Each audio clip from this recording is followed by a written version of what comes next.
Realismo. So Rapido Realismo Kali has its roots in three systems. Kalis Ilustrisimo, very good fighting lineage. Moro Moro Orobes General, and Automatic Arnis. So I won't get into the nitty-gritty, but the way I was taught was now for practical use, for functional use. Well, basically, to put it simply, for fighting. No? Self-defense. Yes, right. So I realized, sige, I won a few tournaments. I knew how to get points, but I did not know how to fight. You know, that's one thing that people need to understand. It's not just because you take a martial art, you automatically know self-defense. Yeah. Also, it doesn't say that you don't know any martial art, you don't know self-defense. It's not like that. Tama. Diba? Kasi sasabihin na, hindi, black belt ako ng ganito. So what? Diba? If you're not training for personal protection, I like the word personal protection rather than self-defense. Because when you say self-defense, You're in the fight something na. has already happened, Yeah. you do something reactive. Personal protection is a more encompassing thing. So it includes prevention, which is the most important. And people should train, but people don't train it because it's And not then cool. like de-escalation. ganun. Yes. Yeah. Okay. So situational awareness, de-escalation, no, and then the intervention part, which that's the Yeah. actually what 1% of the whole personal protection spectrum. Kasi how often are you hit? How often are you punched and kicked? When you say every day, oh, there's something wrong. So you're saying pag nasa self-defense ka na, that's not a good situation to be Yes, in. yes. The fact that something is already happening, you have to do something. You made many mistakes before reaching there already. Kasi hindi ka dapat umabot. Okay, let's correlate it to medicine. Prevention is better than the cure. Right. Imagine, doctor ako. I'm an orthopedic surgeon. You tell me, oh, doc, I'm having knee. How old are you right now? 35. 35, okay. Any knee pains random there, here and there already? Going wala up the stairs? naman. Wala na. Okay, good. Which is good, no? Pero, sabihin natin, 40 years old, starting with knee pain, no? Sabihin natin, yung tuhod ko, Yeah, masakit, so, sakit, namamaga. correct. Oo. Sabihin ko sa'yo, hindi, wag na, okay lang yan. 10 years, come back to me, replace natin yan. Okay. Parang you as the patient, parang sketchy naman itong doctor. Yeah, na. yeah. You know, if you were like, coming to me early, I'll say, okay, so what's the problems? I'll check if, are you overweight? Are Right. you doing strenuous things, exercise? Are you doing wrong lifting habits, etc.? And we fix those, no? We fix those bad habits to prevent everything. So, it's ganun din sa self-defense. Hindi yung, hindi, I'm gonna learn how to kick punch para pag may umatake, I'm gonna, no, that's not how it is. You know, for anyone who tells you that is not training seriously for personal protection. Personal protection is timelines. Like here, ilang exit ang room na to? No? Where are my exit points? Okay. Is there a threat here, an immediate threat? O malayo pa lang. For example, I'm going down an alley. Isang daanan. Oh, they look like they're drunk and they're having, they're kind of rowdy. Yeah. Di ikot na lang ako. That's it. And that is what personal protection is. It's not the one you see na I'm a John Wick kind of guy. No. It's more of those. You have to go through that. And pain was a big way to screen people. Kasi pag pain, okay? Pain. Parang first session, second session, tinitira talaga yung kamay mo. Because pain is a good teacher. Pag tinamaan yan, ginanon mo, at tinamaan yan, ginanon mo ulit, tinamaan, your body, whether you like it or not, will learn, if I do this, and I need to do this. Yeah, I yeah. need to retract. Yeah. Yeah. So, it serves two purposes. Number one, it screens na after siguro 1 month, bumalik pa rin to. Medyo seryoso to kahit masakit. And number two, I'm already starting to develop na, this angle, I need to keep it away. I need to flinch and all that. So, master, Padawan, whatever, or, and the teaching was not group classes. Group classes is more of a later development. Kasi time pa, lapu-lapu, meron ng FMA everywhere. Okay, that's even controversial. Oh, really? We don't know if what he was doing was FMA. So how he was fighting Magellan was not FMA? Or we don't know? We don't know. Kasi I there's no mean, defined There's no defined system. thing. There are again, we leave that to historians Yeah. and there are many who have been trying to study all of these. Okay, we can use these data to postulate maybe this, maybe that. Pero even until now, Masaya walang siya clarity. i-imagine or mag-conspiracy theory about Oh, yeah. it. Eh. Yeah. If you want, you can invite like Ano UP ang- yeah. professors or Style whatever, nila and pula-pu. then you know. Sabi nga nila kaya daw barong yung ano natin, 'di ba? Yung ano Oh my tawag God! nun? Don't open the can of worms, bro. We're not gonna finish. Hindi today. ba totoo yun? Sabi nila kaya daw barong yung formal attire Para kita natin. yung may dagger. Kasi magaling daw tayo na knife fighter. So they needed something see-through sa No, formal event. no, For during the Spanish Yes, times. yes, yes, Oo. yes. Ah. Yun, you would, Bawal daw tayong mag-coat kasi Yeah, baka may tago yeah. tayong daggers. we have, Kaya we have a lot barong of stories daw. like that. Totoo but ba yun? It's more. Kung hari na lang totoo para Yun cool, na nga diba? eh. It's Oo. better. And it's better marketing, diba? Oo, Ang ganda diba? ng market yan. Tapos Totoo. sabihin nila, ito, isa pang famous marketing sa FMA. Oh, it's hidden in this dance. You know, this pandango with ilaw. Oh, that's releasing the law. I'm like, don't give me that. Don't give me that. And then unfortunately, a lot of people might get mad at me for saying this. Many of the proponents are those from abroad. No, they will say, no, oh, it's come from, or like Phil-Ams studying abroad. And then I'm like, bro, well, there's no evidence in whether both traditional oral, what do you call it, tradition here. I've been living in the Philippines my whole life, and even in the history books that says that the pandango sa ilo, for example, is hinidden in the wrist locks. Yeah, so it's not canon. Yeah, it's not. It's not. I mean, it's very good. Good Good marketing. Marketing, Good though. marketing. Yeah. Perfect marketing. Lineage is always a good... Oh yeah. I studied with this, marketing. blah blah, but you know. So you mean like versus, for example, let's just say karate. Okay. You think it's like its lineage and its like origins are more clearly defined versus like our FMA? You could say that. You could Yeah. say that because you can really trace, Okay. where karate really came from. No, sa atin kasi there are many obscure masters. I worked in Bacolod for a long time, like 5 years. No, I've met people who like really obscure people, but their skills are top notch. You've never heard of I've their never heard style? of these guys. Oh. I've never heard of these guys. But they're just practicing in the simple barrios. And I mean, I would travel out of Bacolod, siguro 1 hour, to go to this old man. Imagine this old man, almost 70, using a really long staff, and I'm hitting with all my strength, and he's just deflecting it, like just laughing at him. I'm like, wait a minute, there's something here. So this old man is just laughing at me, deflecting my shots. I think I'm pretty strong, right? Yeah. So yeah, that's Would the you thing. consider what he was doing FMA still, or is it a different Oh, martial art definitely. altogether? So the style was called tapado, and tapado is considered themselves within the umbrella of FMA, and they use long sticks and long staffs. Sure. Well, and then ang simple lang, ang galaw nun, isa, dalawa, isa, dalawa, isa, dalawa, and that's it. I mean, it sounds so simple, but when I think about it, when I'm trying to hit him, oh wow. Usually the most simple things is what's effective. May kanya-kanyang versions din ba yan na movements? Yes. May sariling flavor yan. Ako mas in-fighter ako. Siya counter puncher. Wala naman tama. Basta na-knockout mo yung guy, Yeah, pwede yan. kanya-kanyang style Kanya-kanyang pa style din eh. yan. Yeah. Kung saan ka komportable. And then, it's a martial art. It's a body thing. I would move differently from how Jacob Yeah. would, how you would. Yeah, Because yeah. we have different experiences. We have different Body body types. types, body Yeah. mechanics. So, ganun yun. No? So to simplify it, like Oo. the characteristics that make it FMA, it's because stick, knife, sword. Is that, can you say like that's distinctly okay? FMA, but in the Philippines with those three kinds of weapons. So basically, it's That's FMA. usually it's a weapon. Mostly, not everything. Mostly a weapon-based art developed here in the Philippines, and it's culturally and reflective of who we are as Filipinos. Because when you practice FMA, you are practicing our culture. a culture. Yan that's ang nice. yan ang naano ko eh. It have to follow that. Medyo wild yung training. I attended like once or twice. Yes, yung mga trainings. you Like, did, you it's did. so different from the ones I was used to before. Because like, first, I mean, I learned a lot of things also, but parang how they say it, they're so rough. Like, they're so like, parang hindi ako sanay na they're so rough and like, parang, sakit nun ah. Parang, it's like, in a sense, it makes sense because like, yeah, when you get into a fight, you're gonna be rough. You're gonna be, parang, Yeah. So diba? that's one of the things na like he mentioned. We train the way we fight.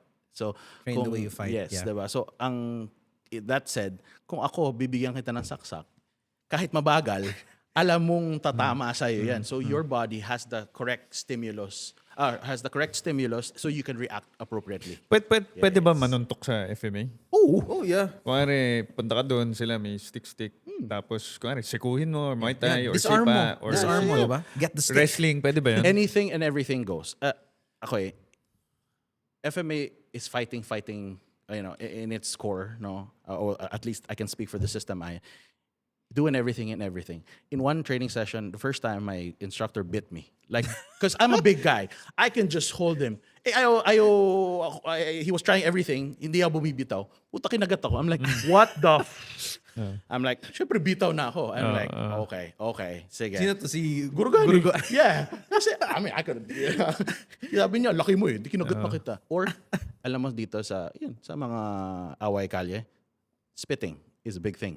Because no matter how trained you are, pag may dumura sa'yo, gaganon ka. And that little flinch, pwede mo nang pasukan. So I'm like, Insulto yun pag dinuraan diba? kayo. It has a psychological effect. Kadiri Aside siya from, eh. So parang, yeah. And that's what I appreciated naman with RRK. They have experiences that I will never have and I hope to never have. Diba? Gurugani is din. like So horror stories, our training director, si Gurugani, he grew up in Tondo. He currently lives in Navotas. For what to us is a novelty, is a way of life for him. So that's why sabi ko, this guy thinks differently because danger is part of his life. everywhere. So, ganito siya mag-isip. And he's not gonna tell you to do like John Wick stuff. Ang una niya sasabihin mo, kung hindi mo hindi mo kailangan i-duke it out or kung kaya mong umalis ka. Kasi of all the times, I think the few times that he was involved with a knife incident, no? Syempre, nung nandun, medyo ang yabang mo, pero after daw, nanginginig daw siya. It's normal, di ba? May trauma din. Yeah, no matter how badass you think you are, manginginig ka daw talaga You'll after. get stabbed din. Pero ang importante, the time that especially when he was with his wife, you have to project that na, sige, pag sinaksak ako, I'm gonna make sure, babaon din kita. Yung ganun level na kasi at the end of the day, especially kung unarmed versus knife, dihado ko eh. Yeah. I've been training for so long, I get stabbed all the time. No? Kahit baguhan yan, I'm gonna get stabbed. Yan ang reality natin eh. Yeah. And that's what I also see now. This is how it transitions now into what I see in the clinics. No? Kasi ang sasabihin ng iba na ganito lang yan. Ipari mo lang yan. And ganun. I'm like, dude, do you know how hard it is to do that? And what I see in the clinics, when you go to I trained in Bacolod. Bacolod is known for its sugarcane. So many people still have bolos on them, or they call it Tak. what do you call this? Espading, the sugarcane. Parang yung hook? Yes, the one Like with the the hook. Yes, espading and the what they call this. It's the tip of my tongue. I will remember it later. We'll flash it here. Yes, these are choppers. So we get a lot of hacking injuries. Yeah. No? So ito na. What I see in training, now, what do I see in the clinics? So, with no joke, my first patient, when I moved there and I was a first year resident in orthopedics, hack wound to the finger. And then we go down with my senior resident and he's like, tahin mo Didikit na. pa ba natin to? Wala na, hindi mo very dikit yan kasi out na eh. And then matagal na. So, I just irrigate, suture it up. He has a stump now. Ganun. So, Pero curious lang ako, Doc. Pag ganun ba? Kasi nakikita natin yan sa movies eh. Pag may natanggal ba na thumb o na Alright. finger, ilalagay lang sa yelo tapos pwede pa ibalik yun? good question. Pwede. Okay, we have what we call the golden period. 6 hours. 6 hours. 6 hours. 6 tagal hours. din. Pwede. In ice. Okay, so what you do, if a finger gets cut, put it in a plastic bag first or Ziploc first. Huwag mo idiretso sa ice. Okay. First, get it out, all the air out, cover. Then, put it into a bag with ice. So, and then bring it to the hospital. Bakit? Maraming germs sa hindi tubig? Pwede, okay. But it's more of the direct contact of the ice and water will further degrade Gets. things. Parang Gets. may wrinkles siya or and all that. yeah. So at least may barrier ka. Gets, Diba? gets. So parang less contact to the ice, water, and everything. Better. And Nalala ko yung sa prison break eh. Alam niyo ba yun? Si T-Bag. Pinaputol yung kamay niya tapos In-ice niya. pero pwede talaga. Pwede yun. Oo. I can show you pictures after and stuff. I had a patient, he cut everything from the bones, from the thumb side all the way to the skin. Ang natira na lang, ulnar artery and skin.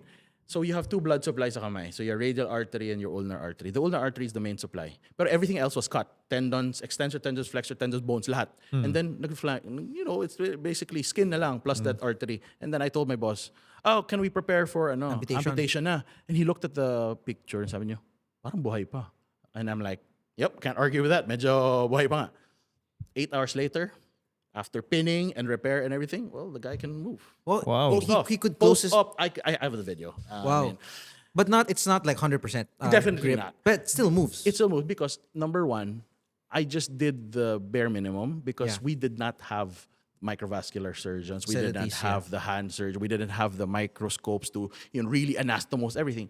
I just did the bare minimum to save it. Pero di naman mamamatay din yun after. Kung nga di nag-connect or whatever. We had a few patients like that, and all of them so far. I mean, I can't say they can really fully, heal and everything, full function, But but it's possible. it's possible. Yeah. Like So for to all example, those listening na baka maputulan ng daliri or ng kamay, Ziplock muna. ziplock, 6 hours dapat yeah, nasa within 6 hours, hospital nasa ka. ano ka na, hospital ka na. Okay, That's okay. the key, And it happens more often than you think. Like, I had 2 patients just last week, finger amputations. So, yun. And, kabatch may boss yan, Anyway. Ano basta nangyari sa kanya? Southridge yung, siya yung boss nila. Okay. And then, his worker na iipit sa conveyor belt. Tapos ako nag-opera. I just had to repair it. I just, tip ang natanggal, so hindi ko na mabalik. So I Grabe. just did a flap and everything. Yeah. So yeah, anyway. So Okay. Yeah. So pwede pala. I've always wondered kung pwede. pwede. Okay. So this is now where everything starts to mesh together.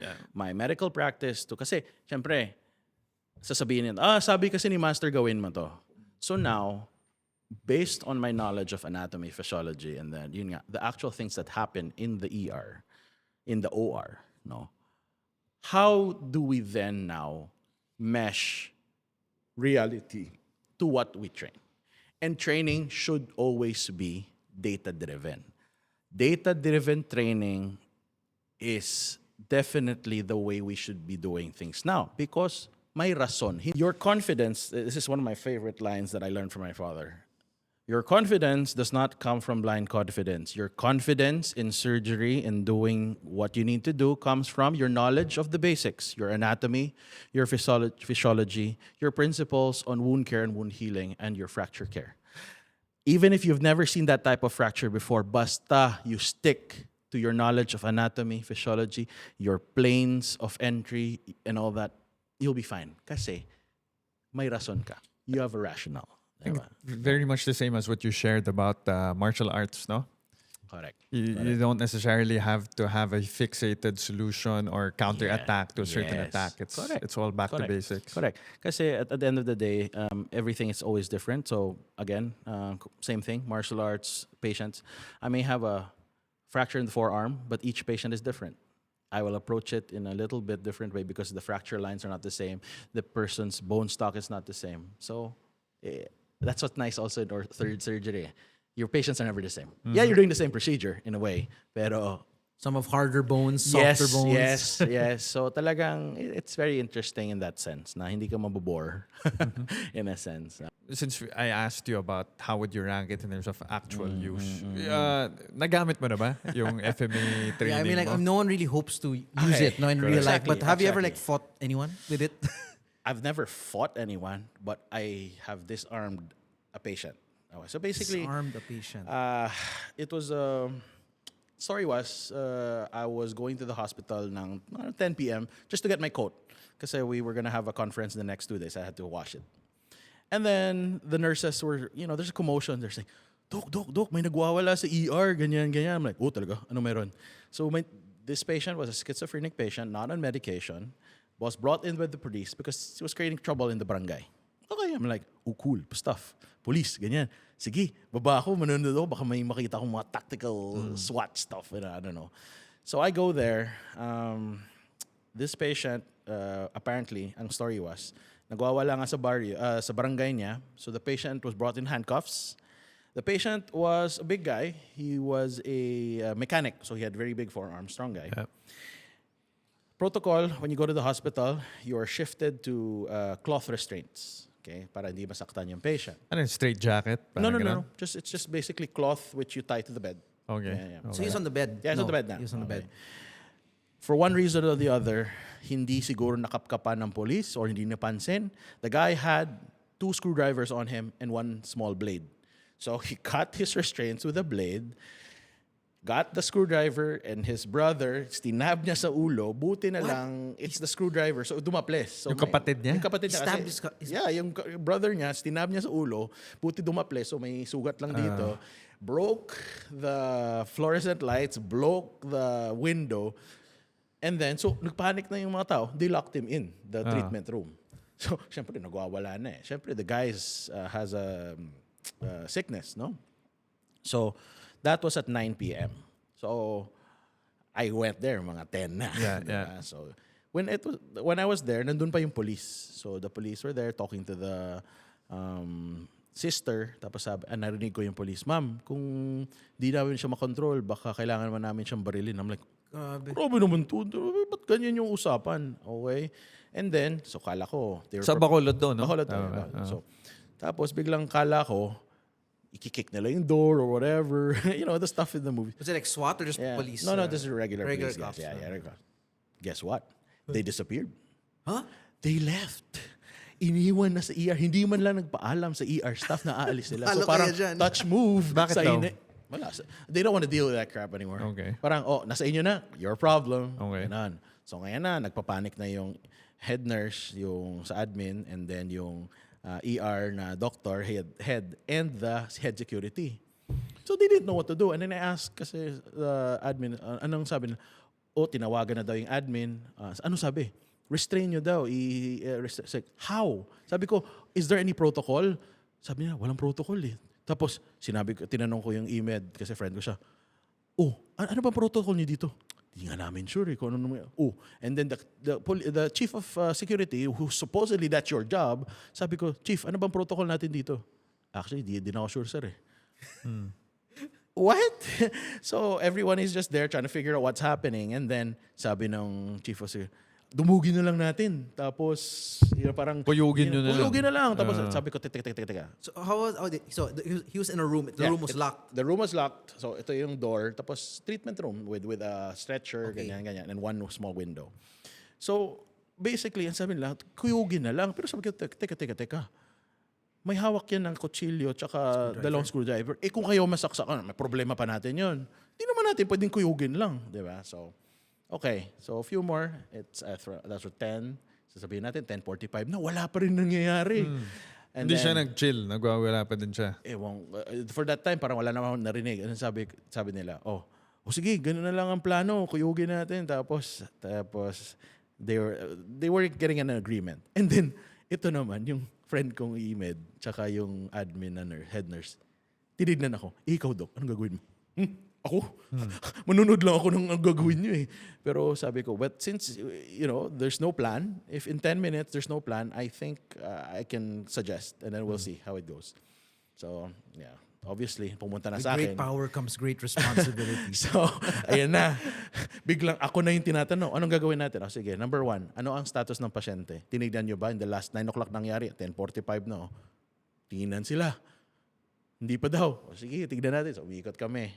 So, I always bring my flashlight. So, these are one of my, EDCs or everyday care. It's basically a flashlight which I use more often than not to look at my patients. And that's the purpose. Kasi people say, panghampas ng ulo. No, I use this for my patients. But, nagamit ko siya to look inside. Patients on the floor, bubog lahat. And then there was a stretcher behind them. Okay, we know what the patient's okay. All right. Now, I think we don't know what he's holding. So, number 1 rule of thumb is keep your distance. Okay? So sabi ko, instead na dudumugin natin yan, let's keep distance. What is something we can use as a block? Okay, stretcher. Sige, we open the door, put the stretcher there, and then if we can talk to him and he responds, that's the most ideal. Kasi nakausap mo siya. If not, we will now then see if we can try to, if he's still holding anything, no? And then we'll proceed from there. Do we need to restrain him? Tapos nagpa-ready na rin ng dalawang pang-sedate na Injections. meds. Yes. Okay, so dalawang nurses yun. And then I ask also the security, okay, ano ang gamit nyo dyan? So, equipment check. So basically, it's just like before we do surgery, we check what are your implants, Doc, may ano ako dito, retractable yung baton, retractable baton. Sige, pakita niyo sa akin, may flashlight din ako. So naglabas sila ng retractable baton. Sabi Bakal. Bakal. Sabi ko, yun yung man nakabibili sa baklaran, ganyan. Sabi ko, ilang hampas lang yan, bali na yan. Sabi ko, whatever. And then they bring out this flashlight. It was this big. Mas malakas pa yung maliit kong flashlight. Sabi ko, ano ba yan? Planning-wise, baldado na. Equipment-wise, baldado pa rin. So sabi ko, okay, there are many problems now we can see. Okay, sige, sabi ko. Wait lang. I don't know, divine providence or something. A few days ago, my younger brother was like, he called me. Yeah, your retractable batons in the office. Why? Nahulog ko siguro sa bag ko. Sige, lagay mo lang dyan. I had my baton there. So kinuha ko sa taas. Okay. And then, sige. The plan is, we open the door, stretcher in, pin the guy, and see if we can talk. If we can talk, tapos na usapan. If not, proceed from there. So okay, we go in. Guy comes in, very uncooperative, he was like singing. We couldn't understand what he's saying, and then so we pinned him there. We had to clear up the floor. Was he how big was he? Was he a Oh, normal? he's taller than me, and he was like big stocky. guy. Mechanic, Yeah. with big forearms. Okay. So he was like singing whatever, and then we pinned him there. I told the head security, sir, ikaw na kumausap dyan. Ganyan. And then biglang gumanon. Tapos Nanuntok yung no, patient. he was holding something because he was like that.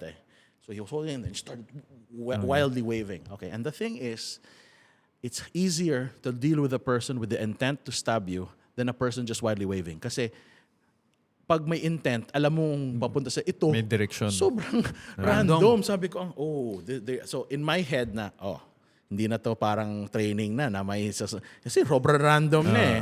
Diba? So okay. Tapos after that, ayan na, hinahampas na ng security with his baton. Hampas.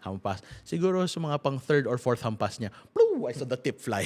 Sabi ko, ito na sinasabi ko. And he was trying to hit pa. Sabi ko, sir, putol na sa'yo. Ako na.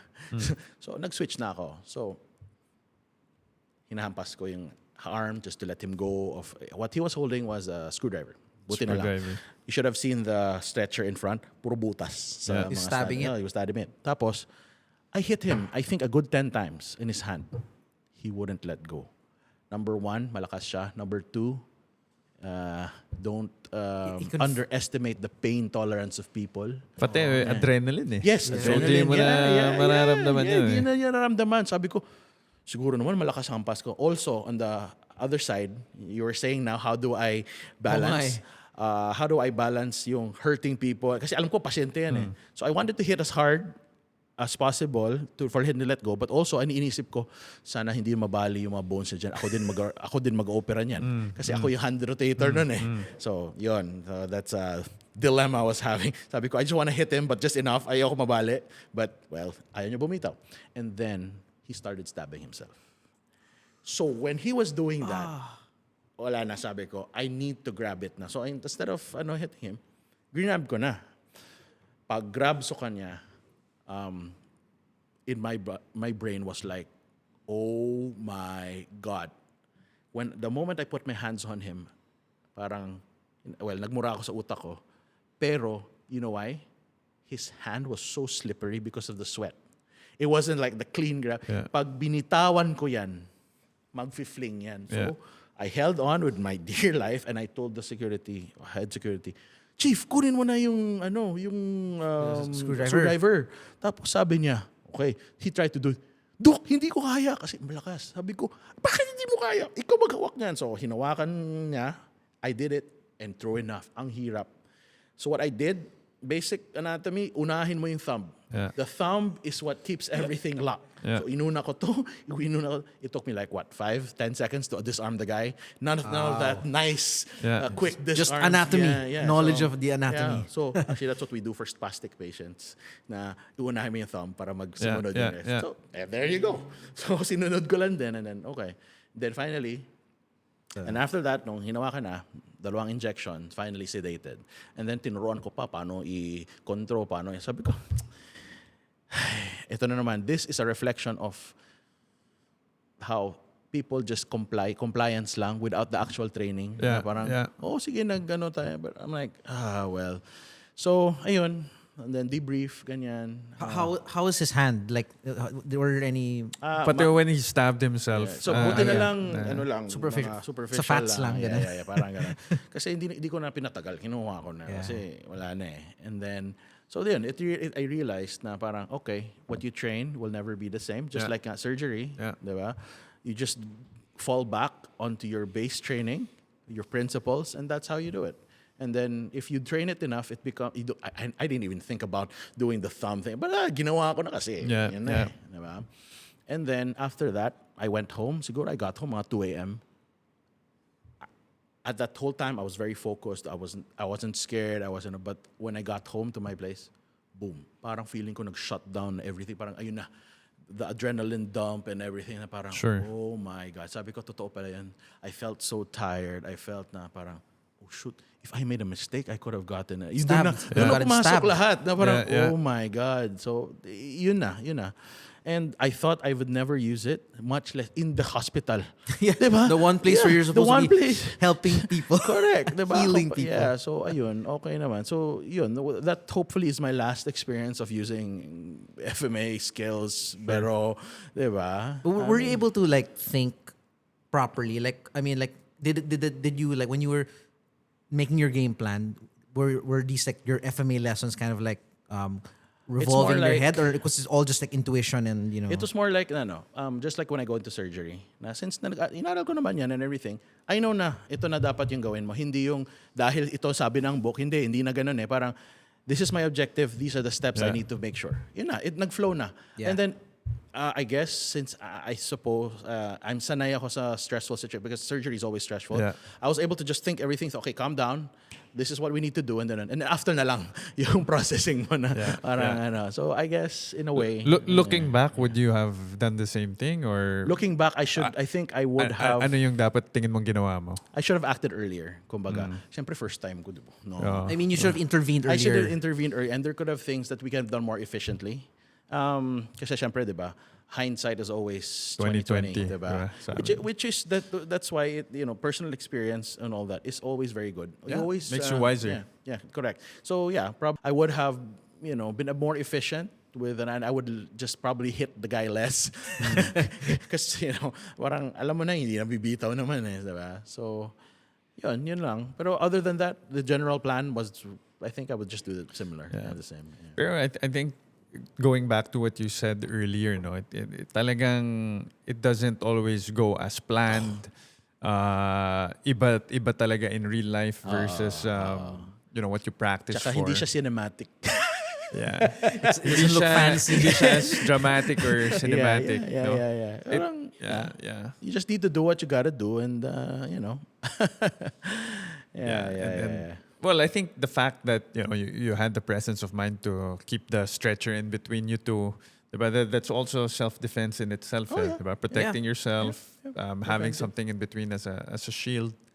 Tama ba? Yung si Jason Bourne ba? Parang trained FMA to do his knife Okay. skills. So Tama that's ba the yun? thing. Oo. Like I said, FMA is one of the greatest cultural exports, and Hollywood capitalizes on that. One of the fight choreographers mentioned that if they want to make a scene gritty, most likely FMA yan. Yeah. Pero they don't really overtly say it. Eh. Yeah. Pero, but yun nga, you mentioned it, Born Identity uses FMA, and they publicly said it.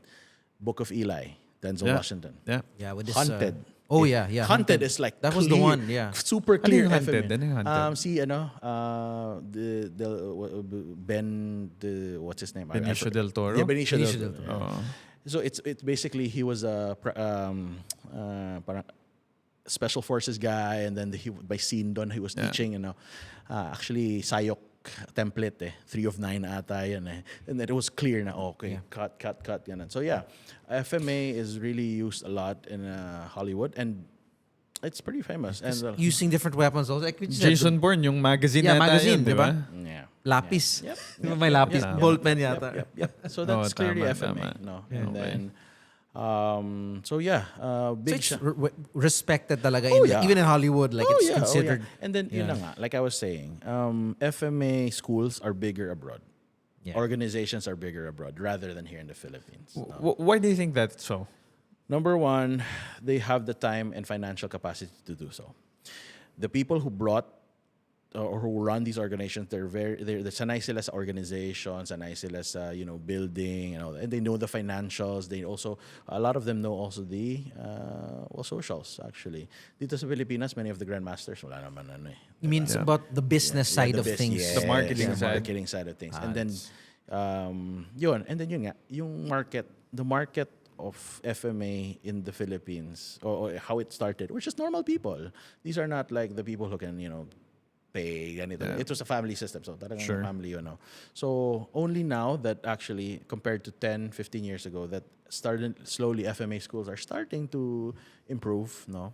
And then, so hopefully, tuloy-tuloy na yan. But, Yeah. I'm curious kasi in as much as it was a martial art from the common folk by the common folk, parang it's also not that common to begin with. I don't know why, but let's say when you talk Muay Thai in Thailand, it's also the common folk and it's also passed on generation to generation. Mga lolo na yung mga master and yung nagtuturo, 'di ba?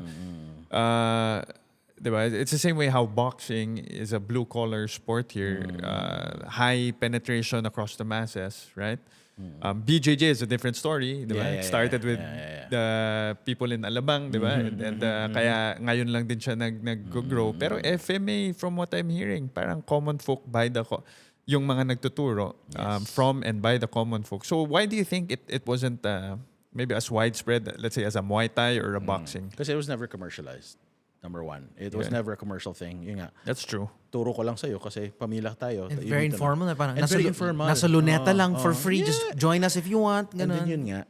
yun nga, bakit naging uso yung karate, taekwondo? Because it's the movies, di ba? Karate Yeah, Kid. Karate Kid, yung mga Steven Seagal kind of things. yeah. So people will, buy into that. And then, Boxing, you have Yes. the whole Rocky. Rocky and Yeah. I mean And of since course. Rocky Marciano, Correct.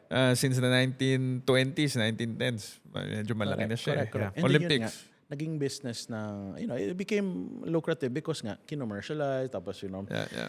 So, and Filipinos also have a tendency to like what's from abroad. Sure. Mga, di ba? Yung colonial mentality is still there. No? Is it also because hindi mo din talaga fully ma-appreciate yung FMA because nga medyo deadly din siya? Isa pa din yun. Diba? It's Parents hard. don't want their kids learning about knives so yeah, early. yeah. Isa pa yun. Isa pa yun. Parang, Pero meron bang parang ano yan, palarong pambansa? Yeah, we do, Or we do. meron bang We do, we do. inter-affiliation it's competition? called Philippine Eskrima Kali Arnis Federation or PCAF, Okay. which handles the national thing. Pero even they have their difficulties and challenges, no? Like, yun nga, what kind of format they should follow, ganyan. And then yun nga, internal politics. Like any martial arts naman may politics yan eh. Palakasan na isang system dito, palakasan dyan. So, I guess, Even in the WECAF, which is the world. yeah, so WACAF Yeah. is actually more of Doce Pares, actually. It's not by So- others. The So, other schools don't Doce join it. Pares is the main player of WACAF. or who established WACAF. Oh, Yeah, okay. yeah, yeah. I thought it So, was like internationally. That's the thing. But yes, Interesting. they have international, so, pero that's still a Doce Pares thing, I really, see, at the I core. No, again, it's hard to talk without politics, pero yun na. It's basically a microcosm of the Philippines. Yeah, actually. I'm telling you now, it's what we practice FMA. It's the culture, and so the same problems we're having as the Philippines, we have them in FMA. So more about organization, politics, palakasan, who Crab gets mentality. The crab mentality. Oh my God, it's so. Actually, buti nga nowadays na people start cross training with each other. Before, when I was started, I thought Doce Pares was the only system that existed. Nobody told me anything else na, oh, may ganito pala, ganito pala. And other systems would not allow other systems. You're not allowed to train with them. Oh. Meron bang government support sa FMA? Oh yeah, there is. So since actually there's a law, the RA 9850, which is the Arnis law, that mandates that FMA should be taught in all schools, etc., etc. Pero parang di siya tinuturo, Yun na no? nga eh. Oo. That's the problem. Yes, the law is nice, but again, like many of our laws, execution is poor. Yeah. And saan ka nakakita ng nagtuturo ng FMA? Ang nagtuturo ng taekwondo, black belt. Ang nagtuturo ng judo, black belt. Ang nagtuturo ng ibang arts, yun nga, senior, mga black belt level. Pero ang nagtuturo ng FMA, unfortunately, karamihan PE teacher na pinag-train ng 1 week sa double stick, sinawali, and then yun lang, ituturo mo na. So how can you say that the art is being taught well by these people who don't even know what they're doing?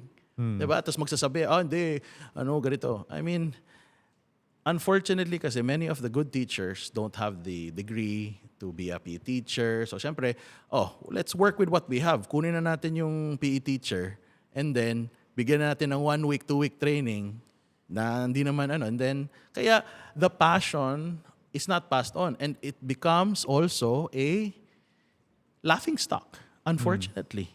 No?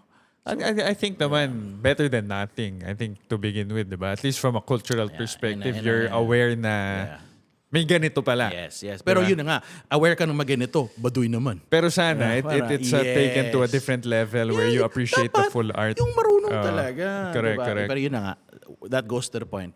Each system has its own quality na and everything, and then there's no really unified na.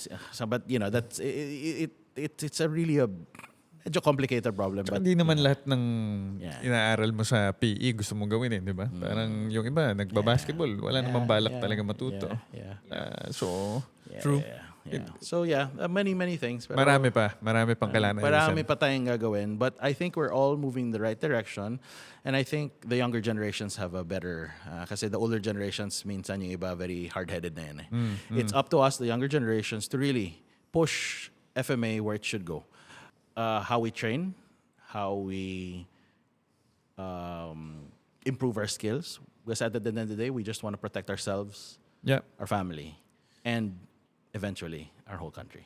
Sabi nga nila, it's better to have it and not need it than to need it and not have it. Correct. Right? Correct. Yan. And also, yung sinasabi nila, that's so violent, and I'm a peaceful person. No, you are wrong. If you are harmless, you are not peaceful because you have no choice. You are just harmless. But if you are a person who is capable of, or is a competent person capable of violence, but you choose peace, then you are truly peaceful. And that is where the virtue is, because it comes with your self-discipline and control. You have the ability to do it, but you do not do it, and that is where virtue is. I agree. Versus, you have no capacity to do it, therefore you are not able to do violence, and you can't do it. That's just being harmless. Yeah, I Diba? agree. I think that's one thing to really take up. That's interesting. Harmless versus peaceful. Yes. Yeah. If you cannot inflict violence, you're just harmless. But if you can inflict violence but choose not to, then you are peaceful. Okay. I think it's a good way to end it and to cap it off. So, Doc AA, thank you so much again for joining us this afternoon. Maraming I salamat. think marami kaming natutunan about FMA and being a doctor and practicing FMA at the same time. And to your point, hopefully all the students or martial artists out there never really get to a point where they have to use it. But it's always good to train to have it. No? Tama. So with that, I think thank you everyone for joining us this afternoon, and hope you picked something up that's good for your personal journey in martial arts or anywhere in life. Yeah. All right. Thank you, guys. Thank you. It was Cheers. fun. Cheers. It was good. Take care. Bye-bye. Hop on!